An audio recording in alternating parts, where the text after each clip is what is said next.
Japanese Prime Minister Shinzo Abe has urged Iran to help ensure peace in the Middle East as he concludes a rare visit, the first by a Japanese leader in 40 years. Mr. Abe met Ayatollah Ali Khamenei today, and the supreme leader told him Iran has no intentions of developing nuclear weapons. Japan is finding itself in a unique position as a strong U.S. ally and a friend of Iran. Mr. Abe met Iranian President Hassan Rouhani when he arrived yesterday. It's been 90 years since Japan began diplomatic ties with Iran. U.S. President Donald Trump has welcomed Mr. Abe's help to mediate the potentially dangerous tensions between Iran and Washington. Mr. Trump had pulled Washington from the Iran nuclear deal, reimposed sanctions on Iran, and sent massive military firepower to the region, including B-52 strategic bombers and an aircraft carrier. Japan is worried that this might affect its supply of crucial natural resources, oil. Japan imports most of its oil, and most of that from the Middle East.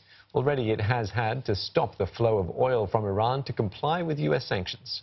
So, friendship between the U.S. and Iran could mean economic and energy security for Japan. Well, let's go to our correspondent Omid Kazani in Tehran right now. Omid, what exactly do Japan and Iran take away from this meeting?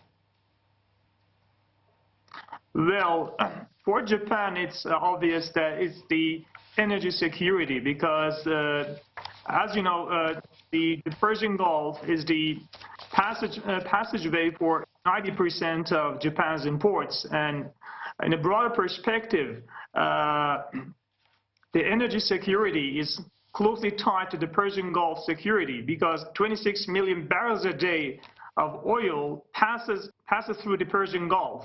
And a very small incident has the potential to rapidly develop into a full-scale all-out war in the region, which will be devastating for world economy.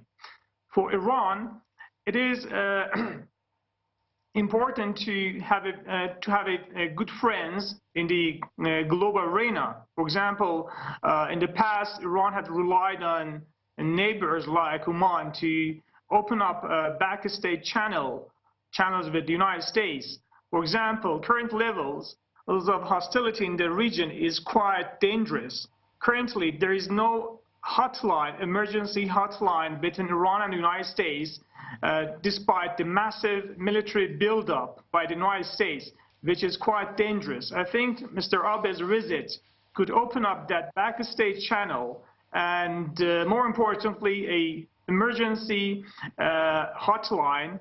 In case of emergency, they can contact the opposite forces. So I think despite the harsh rhetoric that we had from the Supreme Leader Ali Khamenei today, I think Japanese Prime Minister visit will be crucial for likely opening up backstage channels, and in future there will be less tensions and a possibility of opening up new round of talks between Iran and the United States, which is crucial for the global economy and also the safety of one of the most volatile regions in the world, Persian Gulf.